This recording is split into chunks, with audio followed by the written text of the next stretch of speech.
మిత్రులారా, స్వాగతం.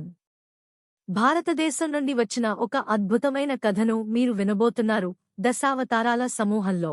అమ్మమ్మా, హిరణ్యకశిపుడు నరసింహావతారం గురించి చెబుతానన్నావు కదా? అవునమ్మా, జాగ్రత్తగా వినుమరి. తన సోదరుడైన హిరణ్యాక్షుడు శ్రీ మహావిష్ణువు చేతిలో మరణించాడని తెలుసుకున్న హిరణ్యకశిపుడు చాలా కోపడ్డాడు. విష్ణువుని చంపి పగ తీర్చుకోవాలని దీక్షతో అడవికి వెళ్లి బ్రహ్మను గురించి ఘోరమైన తపస్సు చేశాడు. ఆ తపస్సుకి అన్ని లోకాలు కంపించిపోయాయి. బ్రహ్మ ప్రత్యక్షమై, ఓ హిరణ్యకశప, నీ తపస్సుకి మెచ్చాను. నీకు ఏం వరం కావాలో కోరుకో అని అన్నాడు. తపస్సు నుండి లేచి హిరణ్యకశిపుడు బ్రహ్మకు నమస్కరించాడు. అప్పుడు హిరణ్యకశిపుడు చేతులు జోడించి, నాకు గాలి, నీరు, నిప్పు వలన కాని, ఆకాశంలో కాని, భూమి మీద కాని, దిక్కులయందు కాని, అలాగే దేవతలు, రాక్షసులు, మానవుల వలన గాని, జంతువులు, పక్షుల వలన గాని, పగలుగాని రాత్రిగాని, ఏ ఆయుధాల వలనైనా గాని, శాస్త్రాల వలన గాని నాకు మరణము రాకుండా ఉండాలి అనే వరం కావాలని కోరుకున్నాడు. అప్పుడు బ్రహ్మ చిరునవ్వు నవ్వి, ఇంతకుముందు ఇటువంటి వరం ఎవ్వరూ కోరుకోలేదు, నేను ఇవ్వనూ లేదు. అయినా సరే, నీ తపస్సుకు మెచ్చి నీవు అడిగిన వరం ఇస్తున్నాను అని చెప్పి మాయమైపోయాడు. హిరణ్యకశిపుడు తిరిగి తన రాజ్యానికి వచ్చాడు.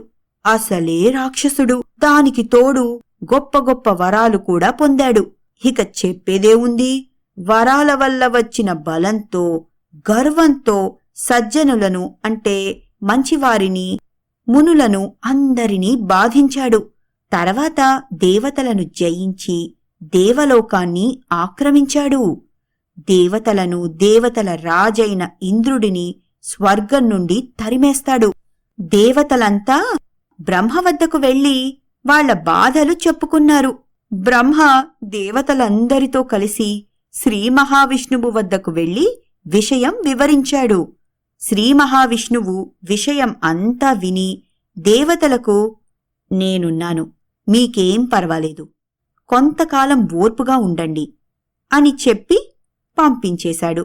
ఒకరోజు విష్ణువుని దర్శించడానికి అంటే చూడ్డానికి నారద మహర్షి వస్తాడు. అప్పుడు నారదుడు, దేవా, హిరణ్యకశిపుడి వలన అన్ని కాలాలలో అందరూ చాలా బాధపడుతున్నారు. దీనికి ముగింపు లేదా స్వామి అని అడుగుతాడు. అప్పుడు విష్ణువు ఇలా అంటాడు, నారదా, హిరణ్యకశిపుని కొడుకుగా విష్ణుభక్తుడైన ప్రహ్లాదుడు జన్మిస్తాడు. వాడు నీ ఆశ్రమంలోనే హిరణ్యకశిపుని భార్య లీలావతికి పుడతాడు. కొన్ని రోజులు ఆమె నీ రక్షణలో ఉండవలసి ఉంటుంది. అప్పుడు నీవు ఆమె కొడుకుకు నారాయణ మంత్రాన్ని ఉపదేశించు అని చెబుతాడు. అప్పుడు నారదుడు సంతోషంగా నమస్కరించి, అలాగే స్వామి అని చెప్పి అక్కడ్నించి వెళ్ళిపోతాడు. ఒకసారి హిరణ్యకశిపుడు తపస్సుకి వెళ్ళిపోతాడు. అతని భార్య లీలావతి నిండు చూలాలు. అప్పుడు దేవేంద్రుడు వచ్చి ఆమెను బంధించి తీసుకుని వెళ్ళిపోతాడు. దారిలో నారదుడు అతన్ని ఆపి, నీవు చేసే పని మంచిది కాదు, అధర్మం, ఆమెను నా ఆశ్రమంలో వదిలి వెళ్ళిపో అని అంటాడు. అప్పుడు దేవేంద్రుడు, అలాగే, కాని మునీంద్ర, తండ్రి ఎంత దుర్మార్గుడో కొడుకు ఇంక ఎంత దుర్మార్గుడవుతాడో కదా అని అడుగుతాడు. లీలావతి బిడ్డ గొప్ప విష్ణుభక్తుడవుతాడు, నీవు భయపడవలసిన పని లేదు అని చెప్పి పంపించేస్తాడు. తర్వాత నారద మహర్షి ఆశ్రమంలో లీలావతి చాలా సంతోషంగా ఉంటుంది. అమ్మ కడుపులో ఉంటూనే నారాయణ గురించి ఆ బిడ్డ అన్నీ వింటాడు. ఒక మంచి రోజున ఒక మగపిల్లవాడు పుడతాడు. ఆ పిల్లవానికి మహర్షి నారాయణ మంత్రాన్ని ఉపదేశించాడు. తపస్సు పూర్తి చేసుకుని హిరణ్యకశపుడు ఇంటికి వస్తాడు. అక్కడ అతనికి లీలావతిదేవి కనిపించలేదు. ఆయన మంత్రులు జరిగిన సంగతి అంతా చెబుతారు. అది విన్న హిరణ్యకశపుడు కోపంతో దేవేంద్రుడి కోసం వెతుకుతాడు. కాని అతను కనిపించడు. లీలావతిదేవి నారద మహర్షి ఆశ్రమంలో ఉన్నదని తెలుసుకొని అక్కడికి వెళ్తాడు. కొడుకుని చూసి చాలా ఆనందపడతాడు.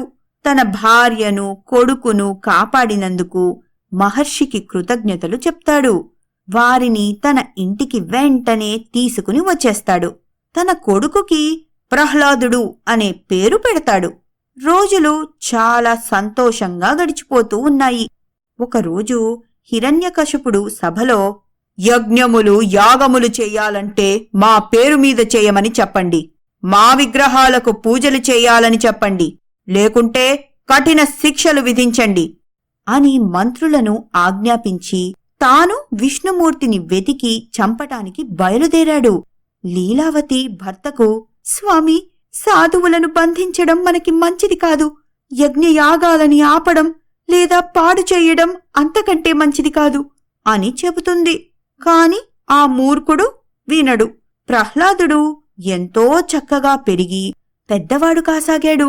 నారదుడు ఉపదేశించిన నారాయణ మంత్రం వలన ప్రహ్లాదుడు హరిభక్తుడవుతాడు.